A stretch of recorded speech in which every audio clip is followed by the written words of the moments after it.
Hi everyone, welcome back to the Navigant Credit Union Broadcast Center. I'm Go Local News editor Kate Nagel. Thanks for kicking off your almost start to the weekend with us here on Friday afternoon, and I'd like to welcome back some guests who've been here before, Vicki Stone Corliss and Leigh Brown. Thank you so much for joining us today here. Thank you for having us. Had you on, I believe it was last October with the release of The Pendulum's Truth, and you guys have been busy since then. Absolutely. This is our third book now, and I think we have both found that with each successive book, we get that much more attention, our books get that much more attention, and our schedule picks up enormously. So. And I heard that you might be revealing this fourth book's title. Who told you that? The word was on the street. So if you're fans, there's something in the pipeline. You can't tell us that much, but I hear you can tell us the title. We are working on our fourth book. Our brains are spinning as we speak, but the title has been chosen, and drum roll, would you like to do the honors? I would love to. So the title of the fourth book will be The Entitled Ones. The Entitled Ones. And we'll leave you with that. Ooh, a little teaser. I love teasers, so you're going to have to find out more, and of course we're going to have you back when that is published and out. Thank you. But this is an opportunity to share with folks something you're taking advantage of now, and it's sharing your knowledge about book clubs and what makes a winning book club to have a little bit of a contest. So I really want to talk. Let's just get down to the basics of book clubs. You guys are popular. People invite you to their book clubs. But what makes a winning book club? Besides making sure that people all read it and come together and have a discussion, are there nuts and bolts of people say, "I'd love to do this," but what makes it good? Right. Well, we have been very lucky, as you said, to, through the course of our books coming out, be invited to participate and talk to so many different book clubs around New England, and it's honestly, I think, one of our greatest pleasures to meet these groups of typically women, because we write women's fiction, but to be invited into their homes, to be invited into their church halls, wherever they meet on a monthly basis, to share information, to discuss the books that they've read. They're really groups that come together first and foremost, I think, out of friendship and a shared love of reading, and then as original members bring in more members, maybe friends that the rest of the group doesn't know. The whole group itself benefits from growth in size, growth in opening minds to reading materials that maybe an individual wouldn't have read on her own. And we really love coming into their groups and hearing their stories. So Leigh and I officially decided to make 2019 the year of the book club, because we just really want to pay tribute to all those groups that have come together to share their love of reading with one another.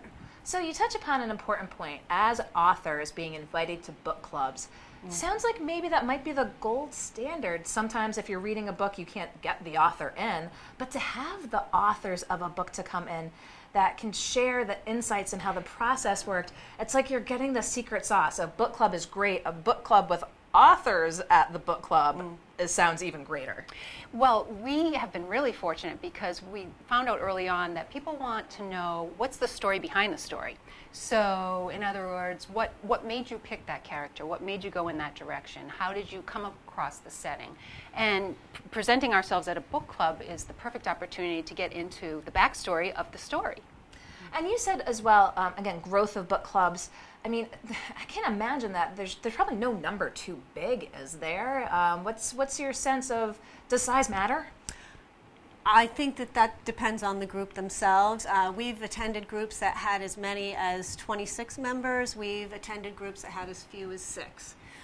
So it really is, I think it's who starts the club, how does it start? Does it start with just a group of friends getting together, and then do they want to welcome more people into their group? There are also a lot of the local libraries have their own book clubs, and those are made up of readers who may have no connection to each other whatsoever, and I think that those groups can be somewhat on the larger side. but it's a personal choice. And any other tips for what makes a winning book club? I mean, this is the subject du jour. Well, as part of our celebration for the year of the book club, Lee and I are throwing this contest, How to Be a Winning Book Club. And what we're asking book clubs to do is to send us just a brief, maybe 50-word description of what is so great about their book club in particular. Send us your pictures, send us your stories. All the information is on our website, browncorlissbooks.com, as to how to enter. And it's for the month of February, so you still have several weeks to get your information in. But the winning book club will receive a $50 Amazon gift card to go back and buy more books, we assume, for their next book club meeting. And Lee and I will present it ourselves, so like it or not, we'll be coming to you. And that is, what do you think makes your club so great is what makes it a winning book club. So you are looking to get the input from the book clubs all around. We're looking to get the inside scoop on them. And then maybe you're going to get, hopefully, a whole host of responses.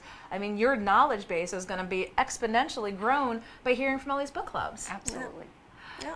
Well, one, to let folks know, we'll be sure to provide the link as well so the folks who have book clubs can go on and enter this contest here, the year of the book club. So it's just not this contest in February. The whole year it's going to be celebrating book clubs. If you continue to check out our Facebook page and our website, we'll be putting out information about book clubs in general, fun tidbits and trivia facts. I mean, for example, one of the first or earliest versions of the book club was actually started by Ben Franklin, who not only invented the bifocals and the Pennsylvania Gazette, or founded the Pennsylvania Gazette, but he started this group called Juno, J-U-N-O-T, which was initially a 12-member group of men who were tradesmen and artisans, and they came together to debate and discuss the hot topics of the day.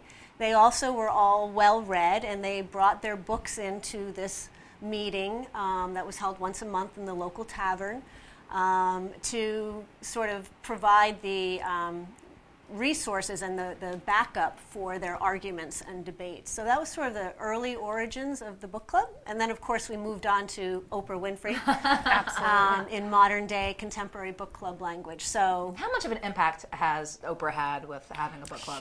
Huge. Huge. Absolutely. Well, I appreciate all you do in the Rhode Island community and here in New England, again, promoting reading and your books as well, and promoting book clubs. So Vicki Stone, Corliss, and Lee Brown, thank you so much for coming in today. Thank you so much. I Thank you for appreciate it. having us. Again, we'll provide all those links after, so be sure to check back on to Go Local Prov, and we're going to be right back with our next guest here in the Navigant Credit Union Broadcast Center.